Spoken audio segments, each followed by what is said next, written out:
Good afternoon, my name is Sander Hicks, and welcome to my video review of this book, Jeb, America's Next Bush. It's by S.V.Date.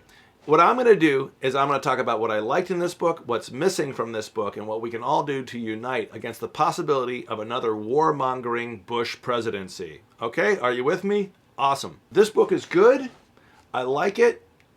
There's a lot of information that you need to know that's in this book. I recommend that everyone get this book. And at the same time, there are big chunks of truth about the Bush family that are missing from this book. I mean, this book doesn't try to be a comprehensive history of the Bush family like Family of Secrets by Russ Baker, but still it's worth critiquing this book constructively to get us all ready to unite against a future possible Bush presidency. It's personal for me because way back in 1999, when I was the head of Soft Skull Press, I did something that was kind of crazy in punk rock. I took on the whole Bush family with my company and my team, and we republished this book, Fortunate Son, George W. Bush and the Making of an American President. This was by an outsider author, Southern working class writer named Jim Hatfield, who had a real nose for scandal and a nose for the truth about Bush that the corporate media was not really willing to look at. Stuff like the Bush bin Laden business history, all of the insider deal making and backroom special favors that George W. Bush enjoyed as the first son of the Bush family. I think we should just take a quick second and look at some Gallup poll data on presidential approval ratings for former President George W. Bush, right? So he had some very, very high numbers, like right after 9/11, when everyone was terrorized by what had happened. But his second term average was much lower. So for the entirety of his second term, the average approval rating was 37%. I think a lot of people in this country have forgotten this. We think, oh, the Bush name is such a powerful name, but really it's tainted. These are war criminals. These are people that respected authors are accusing of murder and fraud. These are people that never fully explained the whole 9/11 event. And we got to remember that the American people are not stupid. In Jeb, the book, we see a lot of Bush's history in Florida before he became governor, working with a lot of shady characters, a lot of Cuban nationalists, people that are extremely anti-Castro and as a result become extreme right-wingers. Those are the kinds of people that Jeb did business with. You got to remember, Jeb never got a graduate degree. He never really had a career. He just sort of was an independent businessman in the 80s. And so let's look a little bit at a couple of the figures that he worked with, like Miguel Recarey. In 1986, Bush accepted a $75,000 payment for doing some lobbying for Miguel Recarey, who later turned out to be a tax evader and a Medicare fraudster. And then Miguel Recarey became a fugitive from the law. Jeb Bush also worked with Camilo Pedrera. In 1986, Pedrera was a former Cuban spy under Batista, and he was convicted earlier of defrauding savings and loans in Texas. And the thing that's most egregious is that Jeb lobbied his father to release the convicted Cuban terrorist Orlando Bosch. Bosch is a smoking gun as far as I'm concerned. According to the Justice Department, in George Bush Sr.'s own administration, Bosch had participated in more than 30 terrorist acts. Orlando Bosch was implicated in the 1976 blowing up of a Cuban plane flying to Havana from Venezuela, in which all 73 civilians on board were killed. Henry Kissinger, even Dr. Strangelove, wrote that, quote, the U.S. government has been planning to suggest Bosch's deportation before Cubana Airlines crash took place for his suspected involvement in other terrorist acts and violation of his parole. So even Henry Kissinger, who's a convicted war criminal in Paris, says the truth about Bosch. So Bosch's release, often referred to in the U.S. media as a pardon, was a result of pressure brought by hardline Cubans in Miami, with Jeb Bush serving as their point man. One of the strongest pieces of reporting in Jeb is the material on Governor Jeb Bush's school vouchers program. Now, in theory, school vouchers might sound like a good idea. You know, we have failing schools in this country. Why not give a reimbursement to parents who are sending their kids to parochial schools or private schools as a way to create more competition to public schools? However, in practice, when politics and religious fundamentalism gets in the mix, S.V.Date does a good job of pointing out how it's become sort of like a race to the bottom, because you have these schools teaching pseudoscience and creationism instead of teaching the building blocks of rational accepted science. The state was set up with a system that was so pro-private sector, so pro-private schools, that there was absolutely no oversight to the education standards of these schools. If you were an extreme religious fundamentalist who wanted to set up your own school, you could get school vouchers. Even the Catholic School Association in Florida protested and said that there was a lack of oversight and regulation. Later, Robert Mittay, a whistleblower inside the Florida Department of Education, was fired in 2004. He accused officials of public records violations, and he tried to create a database to track voucher use at the state education department. At one point, Governor Bush was adamant about bringing in a research institute called the Scripps Research Institute. Now, they do a lot of high-end science on the human genome, right? And so S.V.Date was very pugnacious and asked a question at a press conference. So I'm going to read now my favorite passage from the book about this is a direct confrontation with between S.V.Date, the writer, and Governor Jeb Bush. So I asked exactly the question one day: should children attending voucher schools get the type of science background that would enable them to work someday at Scripps? There was a long, long pause as Jeb sorted through the possible responses until finally, quote, "That is so loaded. That's like, you've already written the article. Why do you want me in it? It's not fair." I pressed, "Is that a no?"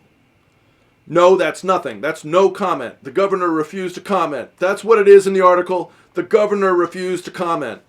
I like that. That's what it is in the article. It's trying to control this reporter and trying to tell him what to put in the article. Of course, the reporter has every right to quote the entire exchange because that it really happened.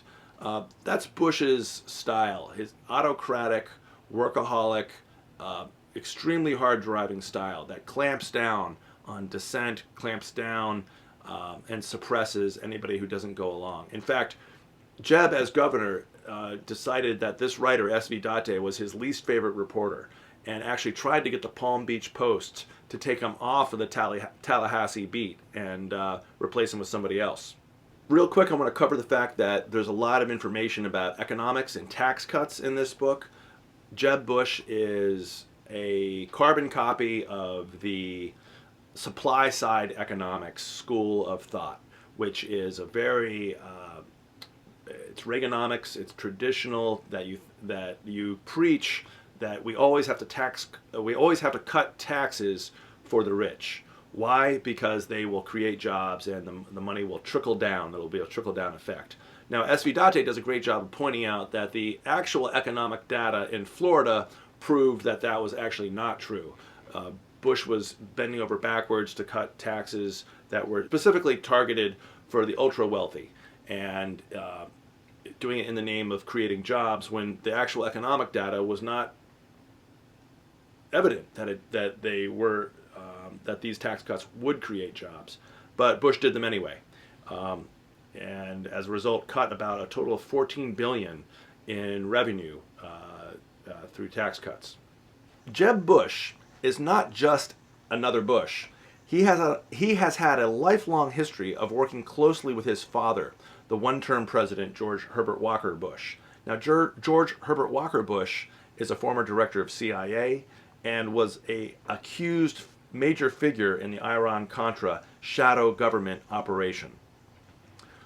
What our friend S.V.Date really overlooks tragically is that Governor Jeb Bush, before he was governor, was the Dade County GOP chairman in the 80s and was closely working with Oliver North, Richard Secord, Naval Intelligence Operative Al Martin, Dewey Claridge, and a whole menagerie of Iran-Contra figures. I'm going to quote from Robert Morrow, who is a writer who wrote recently on the Daily Kos. Quote, Jeb Bush was in the center of a wasp's nest of dirty dealing, CIA military operatives engaged in rampant criminality, all in the name of national security. Let's talk a little bit about his father, George Herbert Walker Bush. George H.W. Bush was involved in the assassination of John F. Kennedy. This has been proven in the book Family of Secrets. There's information online. There's even a published FBI memo. In November of 1963, we get an FBI memo from J. Edgar Hoover who refers to Mr. Bush of the CIA, who was working with the Cuban exiles again. There, once again, we go back to the Cuban nationals in Florida, the nationalists in Florida. George H.W. Bush was director of CIA during the assassination of Orlando Letelier. Orlando Letelier was the ambassador from Chile to Washington, D.C. and was killed by a car bomb on the streets of Washington, D.C. Bush, right away, as CIA director, issued a false statement that exonerated the Pinochet regime and the Chilean intelligence service, DINA. It later turned out that the bomber was on the CIA payroll. Now, here's one that not a lot of people know about, but in 1981, there was an assassination attempt on Ronald Reagan. The culprit was a lone gunman named John Hinckley. Now, there is a Hinckley-Bush family connection going back to Midland, Texas. Neil Bush was actually scheduled to have dinner with Scott Hinckley, the accused lone gunman's brother, the next day. This was reported by NBC. John Chancellor, I believe it was, brought it up on NBC News, and it was dropped like a hot rock. It seems that the corporate media decides what the story is, and things that are a little bit too weird or too dark for that context, they're ignored. But the Bush-Hinckley connection shows another more evidence of this pattern of rampant criminality, secrecy, and shadow government operations. And then let's talk about the Iran-Contra operation, the ultimate shadow government operation in the 80s. It was a violation of the law. It violated the Boland Amendment. It was a way for the right wing in this country to fund the Contras who were fighting the Sandinistas in Nicaragua. They were using drug money. They were using money by selling arms to Iran. And there was a huge cover-up. And at the head of that cover-up was George Herbert Walker Bush. The little-known Christmas Eve pardons happened in 1992. Clinton was already president-elect. Bush had already lost the election. It was Christmas Eve, 1992. A lot of the media was focusing on Christmas. A great time to slip in a last-minute pardon of 6 major Iran-Contra figures, including Caspar Weinberger, who had notes that implicated George H.W. Bush in the Iran-Contra operation. I remember reading in this book, I happen to have this book as part of my library. This is a great book. It's the Iran-Contra Scandal, the Declassified History. Okay, so this is a direct quote from the response that Lawrence Walsh had at 2 p.m. Eastern Standard Time, December 24th, 1992. First line, President Bush's pardon of Caspar Weinberger and other Iran-Contra defendants undermines the principle that no man is above the law. I mean, the whole Bush family history undermines the principle that no man is above the law. They are a pseudo-monarchy in this country, and that they run counter to the essence of what makes America great. So let's take it back to Jeb Bush and Jeb Bush's role in Iran-Contra. This is a former naval intelligence operative who was there, who met with Jeb Bush, and he writes in his tell-all memoir, The Conspirators, Secrets of an Iran-Contra Insider, the following. He talks about a September meeting in the 80s of the Dade County Latin America Chamber of Commerce, which Jeb chaired, and which, of course, was not used as a Chamber of Commerce meeting at all. It was essentially used as a political meeting for covert operational planning pursuant to Iran-Contra. So there, attending with this meeting was Oliver North, Richard Secord, Dewey Claridge, and others. So Al Martin here says, I had recounted to Jeb, as if he didn't know what the text of that meeting was that he chaired, the conversations he had with Oliver North and Richard Secord and Dewey Claridge, all of whom attended that meeting. I had told Jeb that I had substantial corroboration of that meeting, and I think Jeb understood what I meant. It would place him into a conspiracy to assassinate CIA drug runner Barry Seal for the sake of political expediency. Barry Seal was a drug runner who was part of the Iran-Contra cocaine importation operation. When I was through speaking, Jeb became quiet, and his demeanor became serious and changed.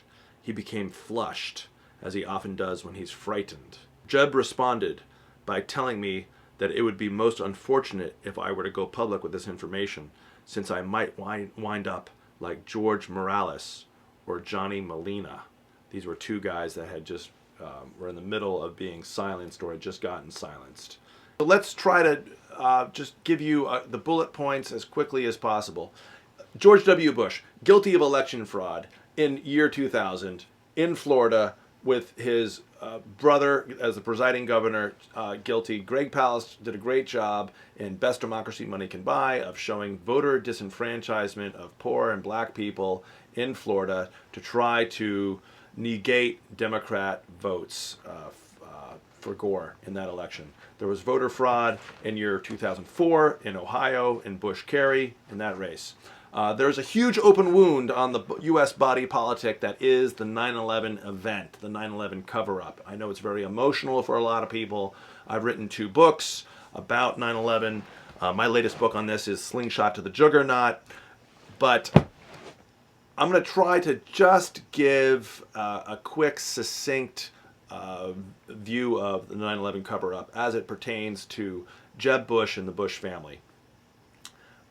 Like I said, it is a huge open wound on the U.S. body politic, and we are dealing with layers and layers of denial. There's like this big open secret that is destroying the psychological health of this country.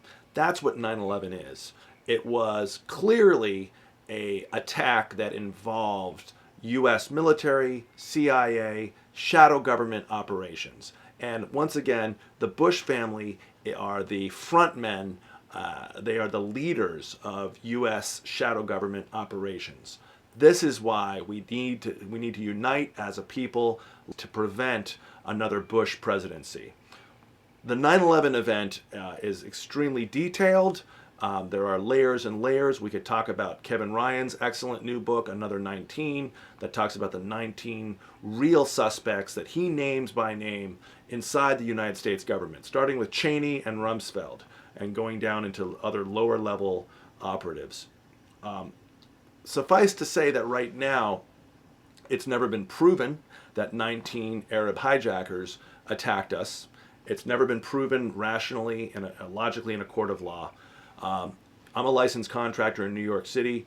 I know a lot of architects and engineers for 9/11 Truth. Back me up when I say that no steel frame structure has ever collapsed due to fire. So those buildings were a psychological traumatic event. They exploded in a pyroclastic volcanic explosion. So the only way to really understand 9/11 is to understand that it was a complex psychological operation that has led to extreme amounts of emotion and trauma. And these are things that are deliberately put into place as blockages from allowing us to psychologically cleanse ourselves around this event. The Bushes were at the center of it. George Herbert Walker Bush, Iran-Contra, the Iran-Contra context, working with radical Islam, working with patsies in radical Islam, working with the bin Ladens, trying to bring it back down to our man Jeb and all of the material that's relevant to talk about that's not in the leading Jeb biography. Well, according to my friend, the researcher Daniel Hopsicker, Jeb Bush was on the plane that did a kind of sweeping seizure of documents from the Florida Flight Training Center down near Sarasota. This was where several of the key 9/11 hijackers did flight training. Mohammed Atta and others were down in southern Florida. And Jeb Bush, instead of being a part of a real investigation, seized a lot of these documents from the Florida Flight Training Center and was on a military plane as they flew out right after 9/11. But 9/11 is not the only thing that we can accuse George W. Bush and Jeb Bush of being involved in. George W. Bush is guilty of murder and fraud, according to two major books that were published during his administration. Vincent Bugliosi is a former prosecutor in the county of Los Angeles. He prosecuted Charles Manson, so he knows a mass murderer when he sees one. He says that in his book, The Prosecution of George W. Bush for Murder, that the Iraq War was so fraudulent that Bush should be put up on charges of murder. Similar to Elizabeth de la Vega, former federal prosecutor, she wrote her book, U.S. versus Bush, in which she says essentially the same thing. Her legal charge is fraud. When you are a public official who has taken an oath to defend the Constitution and you use white lies that are maybe acceptable on the street, they are not acceptable when you have taken an oath to defend the Constitution. So white lies or implying that Saddam might have a nuclear weapon and we don't want the smoking gun to be a mushroom cloud. Condi Rice said that, Cheney said that, Bush said that. This is an act of fraud, and fraud is legally prosecutable. Jeb Bush is a convert to Catholicism, and it's kind of personal for me. I was raised Catholic. I know that there's good things and bad things inside of the modern Catholic Church. However, Jeb he was knighted in this picture. You can see that he's being knighted as a member of the Knights of Columbus. The Knights of Columbus use a fasces as a literally fascist symbol. As you can see here, this is a fasces. The Knights of Columbus are best known for making Columbus Day a national holiday. They wanted to have a Catholic hero be nationally recognized, and so they picked probably the worst possible choice for them, Christopher Columbus. Christopher Columbus, if you read your Howard Zinn or any other real history of Christopher Columbus, you know that he was a slaver. He started slavery in the New World. He started sex slavery. He sold underage girls into sexual slavery to the conquistadors and Spanish men. So it's a pretty poor choice for a Catholic hero. There's really nothing Catholic about Christopher Columbus. In fact, one of his own men abandoned their colonial exploits and became a priest as a way to try to do penance for all the things that they had done. I just want to kind of talk to the Christians and the conservatives, all right?